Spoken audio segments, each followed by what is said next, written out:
വിദ്യാർത്ഥികളുടെ സ്വപ്നത്തിന് വേണ്ടി ഹെഡ്മാസ്റ്റർ മുടക്കിയത് 5 ലക്ഷം രൂപയാണ്. 24 വിദ്യാർത്ഥികൾ അങ്ങനെ വിമാനത്തിൽ പറന്നു. സംഭവം നടക്കുന്നത് ഉത്തര കർണാടകത്തിലെ കൊപ്പാൾ ജില്ലയിൽ നിന്നാണ്.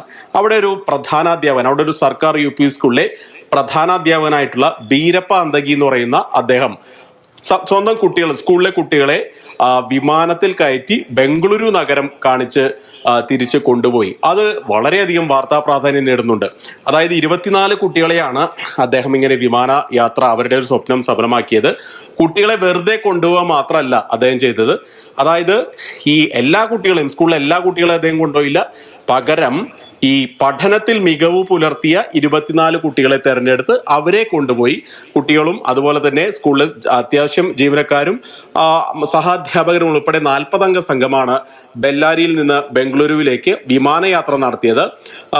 ഇതിൽ മറ്റൊരു പ്രത്യേകത കൂടിയുണ്ട്. ഇതിന് സ്കൂളത്തെ ഫണ്ടോ PTA ഫണ്ടോ ഒന്നും എടുത്തിട്ടല്ല കുട്ടികൾ അദ്ദേഹം കൊണ്ടുപോയത്.